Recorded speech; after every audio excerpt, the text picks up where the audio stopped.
within the Torah, but let me read you what Berkowitz writes, and then I will answer your question.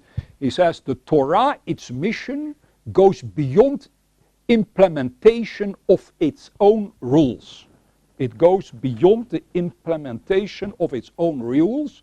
Its rules needs to change so that its purpose is constant. So that its purpose is constant. You need to have the Torah, some of the mitzvot changing, the halacha changing, so that the ultimate thing which the Torah really wants to get to, and the halachic system really wants to get to, is the constant thing, which is then only to be achieved in a later date. Regarding the Rambam, so he mentioned that he says regarding korbanot, that's an imperfect form of avodah. I thought that elsewhere he talked about in Yudgimel, which I wrote that the unchangeableness of Torah. Right. Is that meant to imply that perhaps if things can be taken away, but nothing else can be added on, or is there some other way he explains that this is contradiction? That's an excellent question, and it may quite well be that perhaps deliberately Maimonides contradicted himself here. Yes, there is a whole discussion going on about the Yud Gimel Ikarim, the 13 principles. If Maimonides really believed himself into these 13, and there's many reasons to believe that he did not, right? And secondly, the fact is that he may have wanted to create general rules for the populace, for the general Jewish society, and he never meant them to mean that these are theological statements which really can be read in a way that this is the finalization of Jewish belief. Right? But you are right, according to the Yud Gimel Ikarim, there is no way you can change anything in the Torah. Yes? Unless you start to read it differently than we normally read it. Right? But you're right, there's tension here between one statement of Maimonides and also statement of Maimonides, and it stays open to what he had actually in mind. He points out that the Rambam, in the end of his book, in the Law of the Kings, where he deals with the Messianic age, says clearly that we've been sacrificed. Right. This is an ideal to look forward to. Right. Yes.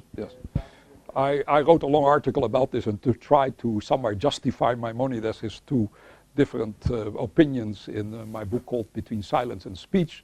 And there are also people who have been obviously trying to do that as well. But as I say, there is a possibility to that, but there's also the possibility which Berkowitz is saying, and it is that it is purely Torah tolerated, and the point is not to return there where it used to be.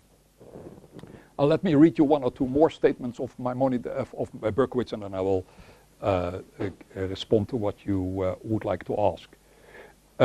He says, so there are eternal Torah principles, which are, in other words, unchangeable, and there are transcendent ones.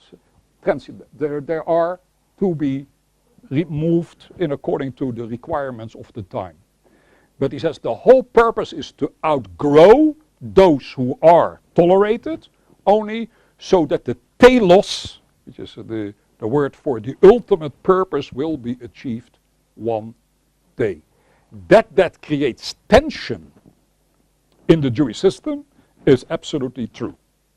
The big question also is, which laws are the laws which are to be considered to be tolerated, and which are the laws which are absolute, on which Berkowitz doesn't give a very clear answer, in my opinion, but at least he brings the concept as such into existence, and that in itself is very important.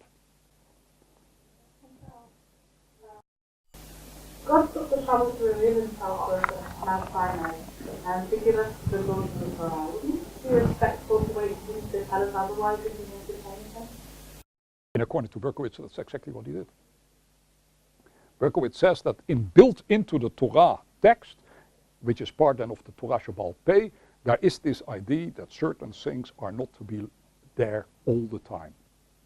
That the Torah doesn't say this in the text doesn't prove much, because the Torah doesn't say many also things which we take it to say, right? He just says, this is the way how I read this Torah, and obviously Berkowitz has a good reason why he does that. Berkowitz is very, very disturbed by certain laws in the Torah, and he doesn't want to give up on their divinity, right? He doesn't do what Mordechai Kaplan does, or what perhaps the conservative movement does, by saying, well, they were never given there, or Louis Jacobs does. He says, no, I believe that they were actually given because to me the text is divine. But now I have a problem. What am I going to do about the Evet Ivri? What am I going to do about the Korbanot? What am I going to do about perhaps the status of women, which Berkowitz also discusses in great length. He says they are Torah tolerated. Right? This is what he tries to do, and he has the right to do that as long as he doesn't deny the divinity of the Torah, because once he does that, obviously then he has left the fold somehow. And that's what he wants to save. But he wants to do it in a way that he feels that he does not have to give into the statement that there are certain things within the Torah which are morally problematic. That's what he tries to do. Okay, having said that,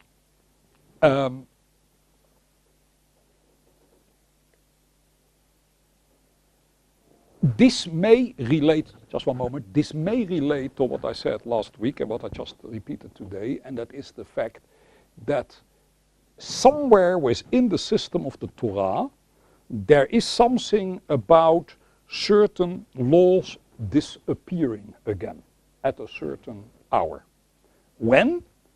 When the time has come to do so. At the moment, we cannot do anything of that yet.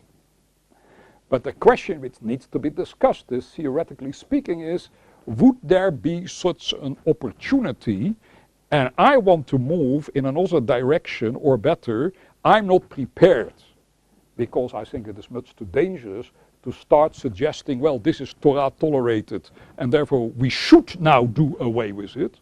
One of the commandments which still do apply today, and say, well, you know, perhaps that is not what it should be, and therefore we do away with this Torah, because that's going to be a very dangerous undertaking, and you don't know what kind of Pandora box you're opening over there.